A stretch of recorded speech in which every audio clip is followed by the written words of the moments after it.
میں آپ سے تو کچھ نہیں کہہ رہی، مجھ سے کچھ کہہ کے تو دیکھو۔ وہ تل ملائی، پلویشی کی خوبصورت آنکھوں میں تحیر چمکا۔ آپ لڑنا چاہ رہی ہیں؟ شٹ اپ، اور یہ ماسیوں والے کام کہیں اور جا کے کرو، ہر طرف دھول اڑا رکھی ہے۔ وہ حقارت سے بولی، اپنے گھر میں سبھی ایسے ہی کام کرتے ہیں۔ وہ سادگی سے بولی، اپنا گھر؟ زالے نے تمسکر اڑانے والے انداز میں کہا، یہ میرا گھر ہے، سمجھی؟ زالے کو دیکھ کر وہ فیکے انداز میں مسکرا دی۔ میں تو کسی بھی شے پر اپنا دعویٰ نہیں کر سکتی۔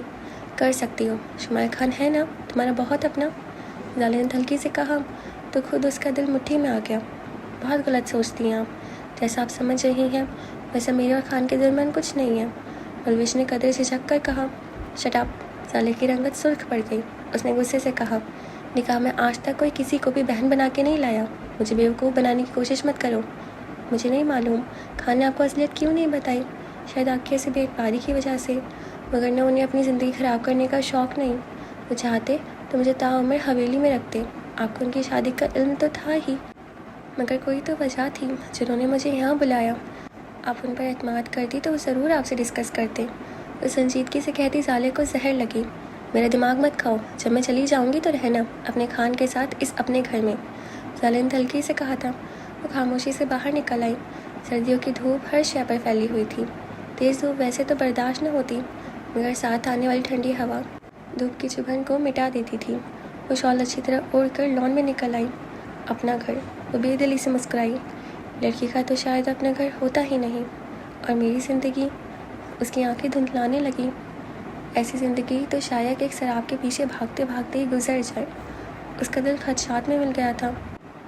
بنا چاہے روئے، ڈھیر سارا روئے۔ اپنے ماں باپ کی اکلوتی اور لاڈلی بیٹی تھی، بھائیوں کی لاڈلی بہن، اور ان کے ہاں بیٹیوں کی قسمتوں کے فیصلے کرتے وقت ان کی رائے نہیں پوچھی جاتی تھی، اور ان کے لاڈلے پن کو خاطر میں لایا جاتا تھا۔ گیٹ کی بیل مسلسل بج رہی تھی۔ شال سے آ کے پوچھتی گیٹ کی جانب آئی، چوکیدار جانے کہاں چلا گیا تھا۔ مجبوراً خود گیٹ کی طرف آئی۔ پہلے پوچھا تو کوئی بھی نہیں بولا۔ اس نے ذرا سا گیٹ کھولا تو وہاں کوئی بھی نہ تھا۔ اس نے پھر باہر جھانکا۔ اسی وقت آنے والا سائڈ پر سے نکل کر اس کے سامنے آ گیا۔ آنے والا صدیوں کی مسافت طے کر کے لوٹا تھا۔ اس پر نظر پڑتے ہی پلویشی کی جیسے جان نکل گئی۔ مسلسل رونے اور سوچنے کی وجہ سے اس کے سر میں درد شروع ہو گیا تھا۔ اس کی بے داغ زندگی اس کے سامنے تھی، مگر نوفل جانے کیوں جاہلوں کی مانند ایک ہی لکیر پر ٹکا تھا۔ انس کی روح کے سامنے شرمسار تھی۔ کاش میں تمہاری خاطر کچھ کر سکتی صبا، تو تمہاری راہوں کے سارے کانٹے اپنے دامن میں بھر لیتی۔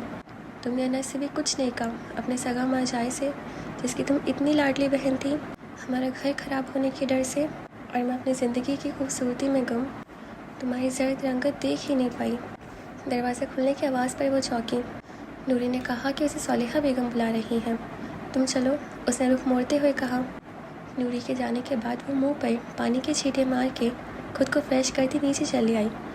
صالحہ بیگم اس کے انتظار میں تھی، اور ادھر ادھر کی باتیں کرنے کے بعد نگین کو محسوس ہوا کہ وہ کچھ خاص کہتے ہوئے ہچکچا رہی ہیں۔ کیا بات ہے ماما، کچھ پریشانی ہے کیا؟ ہے تو، مگر سوچ رہی ہوں کہ تمہیں کیسے بتاؤں۔ وہ رک سی گئی۔ کہہ ڈالے، مجھ سے کیسے جھجک؟ اس نے ان کا ہاتھ دبا کر حوصلہ دیا۔ میر ہاؤس سے فون آیا تھا۔ وہ پھر رکی تو نگین کا دل رکنے لگا۔ کوئی قیامت؟ پھر کیا کہا ان لوگوں نے؟ وہ بےتابی سے بولی، تمہارے لیے مات کا پرپوزل دیا ہے انہوں نے۔ وہ چور سی بولی تو نگین کو لگا آسمان اس کے سر پر آن گیا ہو۔ کب سے ہارن بجا رہا تھا، بہری ہو گئی ہو، سنائی نہیں دے رہا تھا؟ تنگ آ گیا تھا میں، اور ابھی منہ اٹھائے کیوں کھڑی ہو؟ چوکیدار کہاں مر گیا؟ سگریٹ نسوار لینے گیا ہوگا، راستہ چھوڑ بھی دو۔ یہ شمال خان تھا، جو گاڑی میں سے نکل کر سامنے آتے ہوئے مسلسل بول کر شاید اس کے آنے کی کیفیت کو کم کرنے کی کوشش کر رہا تھا، اس کی توجہ ہٹانا چاہ رہا تھا تاکہ وہ اس اچانک جھٹکے کی کیفیت سے نکل آئے، مگر وہ چند لمحوں کے لیے ہی ششدر رہی تھی۔ اب اس کی آنکھوں میں آنسو تو تھے، مگر غم و غصے کی وجہ سے اس کے ہر نقش سے جھلک رہی تھی۔ وہ شمال خان کو کسی بھی سوال کا جواب دیے بغیر آنے والے کے کھلتے لبوں کو نظر انداز کرتی تیزی سے پلٹ گئی۔ شمال خان گہری سانس بھرتا مڑا۔ آنے والے کے ساتھ 4.5 سالہ خوبصورت کینیڈین نکوش والا بچہ بھی تھا۔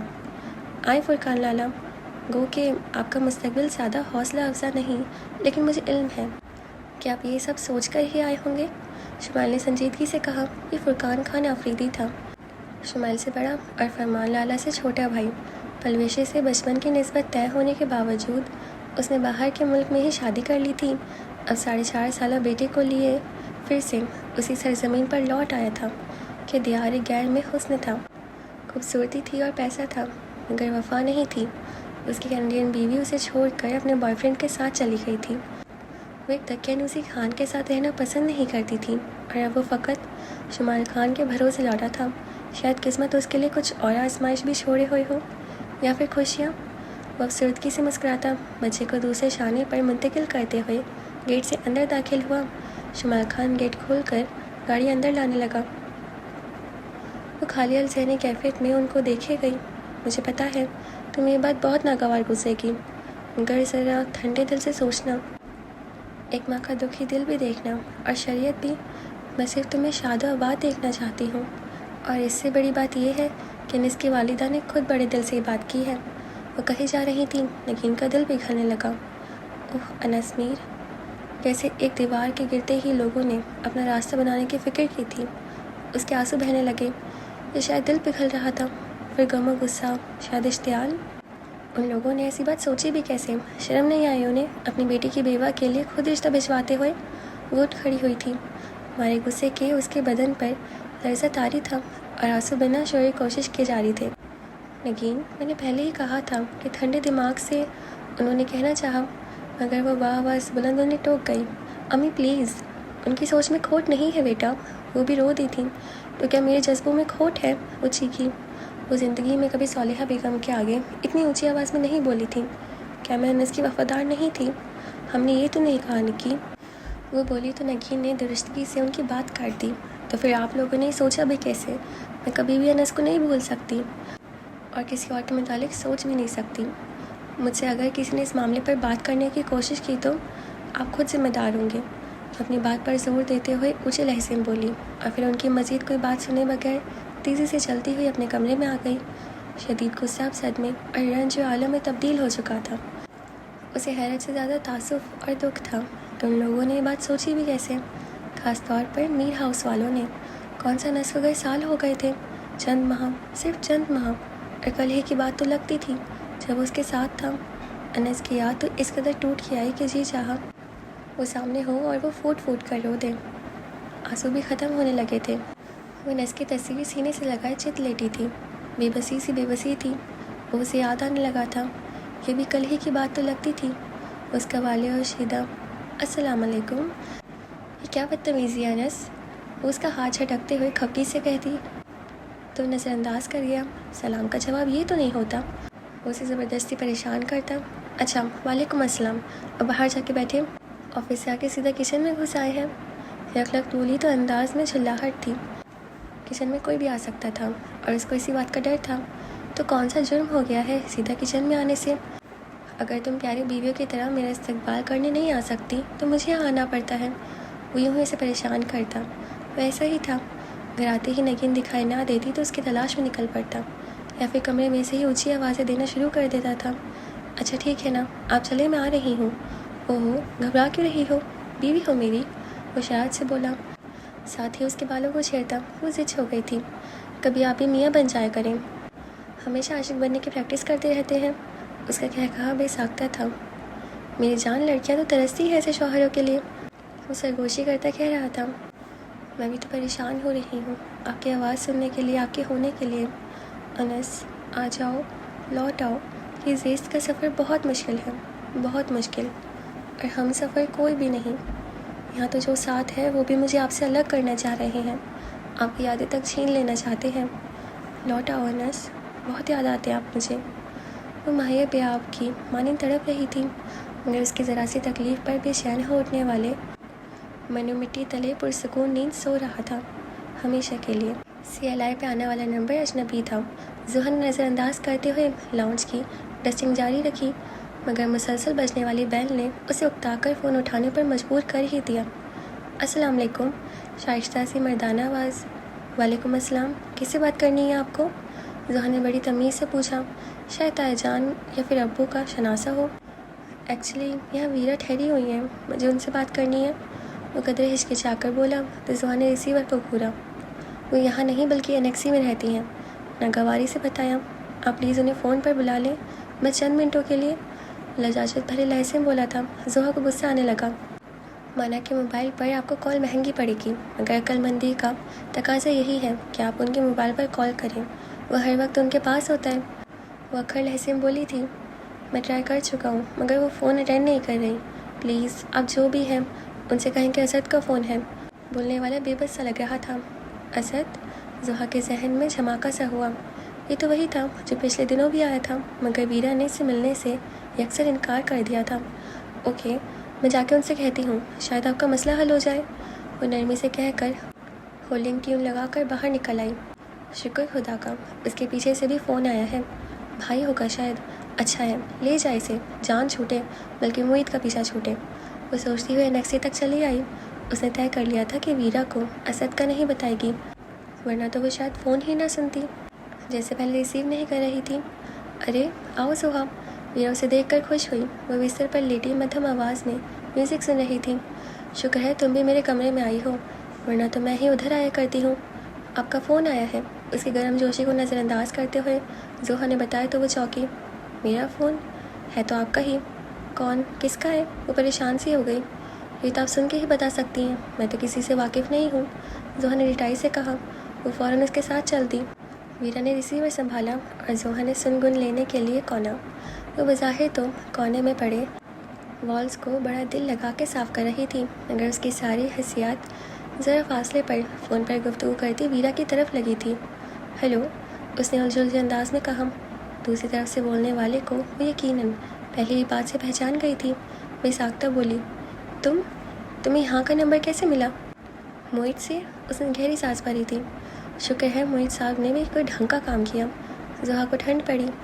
تمہیں سمجھ لینا چاہیے تھا اسد، میں تم سے اس روز نہیں ملی، تمہاری کال اٹینڈ نہیں کی تو تمہیں سمجھ آنی چاہیے تھی کہ میں واپسی کے تمام راستے خود اپنے ہاتھوں بند کرائی ہوں۔ وہ نیچی آواز میں بولی تو انداز حد درجہ جذباتی تھا۔ ڈائلاگ بازی، محترمہ پرانا عاشق تو ساتھ لے کے چل رہی ہیں، زحا نے چل کر سوچا۔ اسد پلیز، اب ان باتوں میں کچھ نہیں رکھا ہے، اسی کسی بات پر ٹوکتے ہوئے بولی۔ وہ واپس نہیں لوٹنا چاہتی اسد؟ وہ زردہ تھی اور زحا اس کی بات سن کر پیچھو تاب کھا رہی تھی۔ بات کو سمجھنے کی کوشش میں نہیں کر رہی یا تم؟ میں اب کس منہ سے لوٹوں، کس کی طرف لوٹوں؟ جب سب میرے اپنے تھے تو میں نے کسی کو اپنا نہیں جانا، اب جب کہ میں نے خطا کھائی ہے تو پھر سے انہیں راستوں پر آنا بہت مشکل ہے اسد۔ مجھ ساتھ نہ ہوتا تو میں کب کی اس زندان میں مر گئی ہوتی۔ وہ صحیح معنوں میں سچا دوست ثابت ہوا ہے، اس نے مجھے تنہا نہیں ہونے دیا۔ اس کی آواز بھیگنے لگی تھی۔ زحا نے دانت کھچکھچائے۔ کتنا اپنائیت اور دھوس سے وہ اپنے پن کا اظہار کرتی تھی۔ میرے اللہ، یہ بندہ اسے کنونس کیوں نہیں کر لیتا؟ اس نے صدر کے دل سے دعا کی تھی۔ اسد پلیز، بہت ہو گیا، معید کی ہر بات سر آنکھوں پر۔ وہ ایک بار کہے میں جان بھی دے دوں، مگر واپس لوٹنا میرے اختیار میں نہیں، چاہے معید ہی کیوں نہ کہے۔ وہ قطعی انداز میں بات ختم کرتے ہوئے بولی، اور پھر شاید دوسری طرف کی بات سنے بغیر ریسیور کو کریڈل پر جما کر وہ گہری سانس بھرنے لگی۔ زحا نے دیکھا وہ رو رہی تھی۔ ایسے ہوتے ہیں بے وقوف، آگے کنواں پیچھے کھائی۔ وہ دل ملائی ہوئی اپنے انجام سے بے خبر اس کے سر پر جا کھڑی ہوئی۔ اب رو کیوں رہی ہیں؟ حملہ بے حد اچانک تھا، میرا بری طرح چونکی، تحیر سے اسے دیکھا۔ اس کی آنکھوں میں اترتی سرخی دیکھ کر زحا کو اور غصہ آیا۔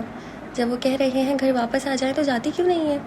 اس نے یہ بھی نہ سوچا کسی کی باتیں سننا کتنی بری حرکت ہے، اور اب تو اس نے ویرا پر واضح کر دیا تھا کہ وہ اس کی باتیں سن رہی تھی، تبھی تو اتنے نادر و نایاب مشورے دے رہی تھی۔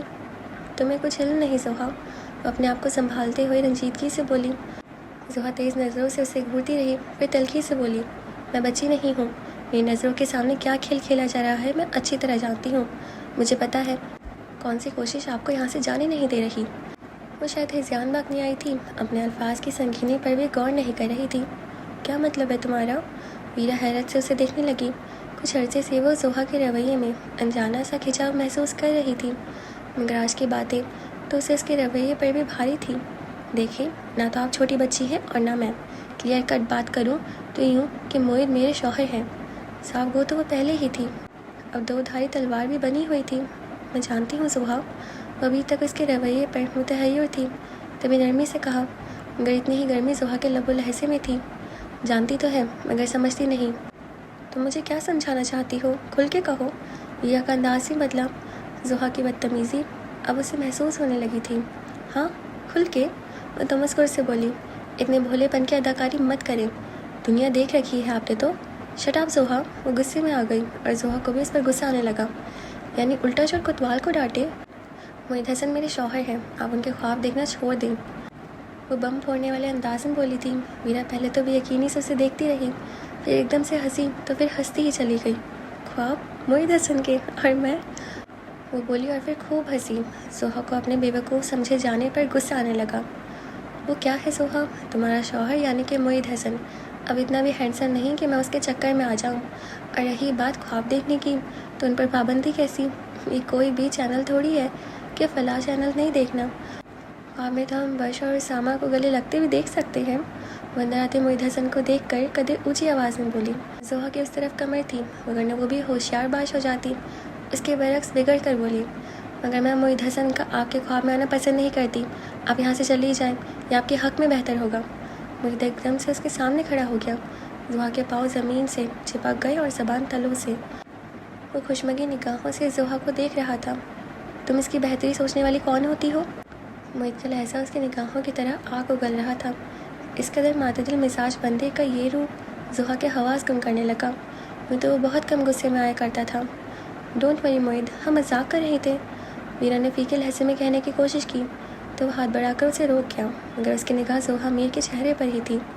میں نے تم سے پہلے بھی کہا تھا کہ دماغ سے کام لینا شروع کر دو، پھر تم نے فضول گفتگو کی ہے اس کے ساتھ، پرتے پیش لہجے میں کہتا زوہا کو قوت گویائی بخش گیا۔ کتنے آرام سے وہ اس کے مقابل کھڑا ویرا کا کیس لڑ رہا تھا۔ یہ کون سا کوئی ترانہ ہے کہ ان کے ادب و احترام میں کمی کر دی ہے میں نے؟ وہ تو نہ کر بولی۔ شٹ اپ زوہا، وہ دل ملایا۔ ویرا نے اسے سمجھانا چاہا، زوہا غلط فہمی کا شکار ہے معید، خامخواہ بات مت بڑھاؤ، تم خاموش رہو ویرا، اس کی غلط فہمیوں کا گراف دن بدن بڑھتا ہی چلا جا رہا ہے۔ ویرا کے سامنے معید کے انداز پر زوہا نے اپنی سبکی محسوس کی۔ ان کے آپسی معاملے کا خیال کر کے ویرا وہاں سے خاموشی سے نکل گئی، جبکہ وہ دونوں بلا مقابل کھڑے تھے۔ کیا چاہتی ہو تم؟ معید نے دانتوں پر دانت جما کے پوچھا۔ زوہا کو خامخواہ ہی رونا آنے لگا۔ آپ کو پتہ ہے؟ ہاں پتہ ہے مجھے، اور میں تمہیں ایک سائن شدہ پیپر دے چکا ہوں، اس پر جو بھی چاہیے لکھ کے مجھے دے دو، میں وہی فیصلہ تمہارے نصیب کر دوں گا۔ غصے سے کہتا چلا گیا تو وہ ہاتھوں میں منہ چھپا کے روتی۔ کوئی اپائنٹمنٹ؟ عماد نے فون پر سیکریٹری سے پوچھا تو وہ بولی، نو سر، لیکن ایک خاتون کافی دیر سے آپ سے ملنے کے لیے بیٹھی ہے۔ میٹنگ ختم ہونے کا انتظار تھا۔ خاتون؟ اس نے پرسوچ انداز میں آنکھیں سکیڑی، پھر پوچھا، نام نہیں بتایا انہوں نے؟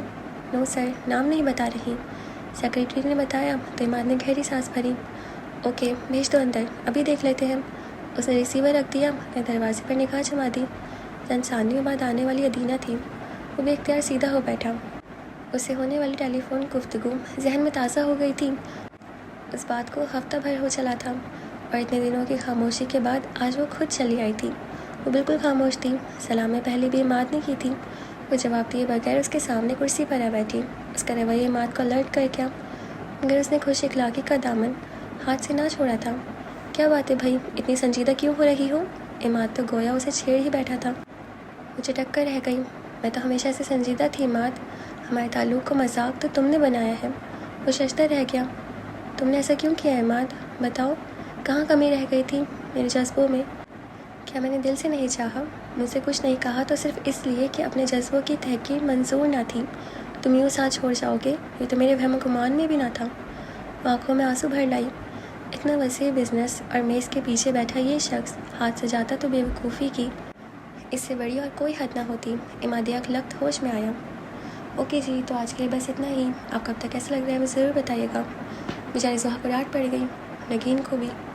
خیر، نوفل کو ایسا نہیں کرنا چاہیے، اور یہ بھی سمجھ نہیں آ رہا سب کیسے ٹھیک ہوگا۔ ہم بالکل اینڈ پر آ چکے آلموسٹ، مطلب اونلی 50 پیجز بچے ہیں، پتہ نہیں کیسے ٹھیک ہوگا۔ چلے دیکھیں گے آگے کیا ہونے والا ہے، اور ادینہ کیا کرے گی، یہ چالاک ہے۔ خیر دیکھیں گے، اور آپ یہی ہمیں سنتے رہیے، اور ہم آپ سے کل ملیں گے۔ اپنا خیال رکھیے گا۔ خدا حافظ۔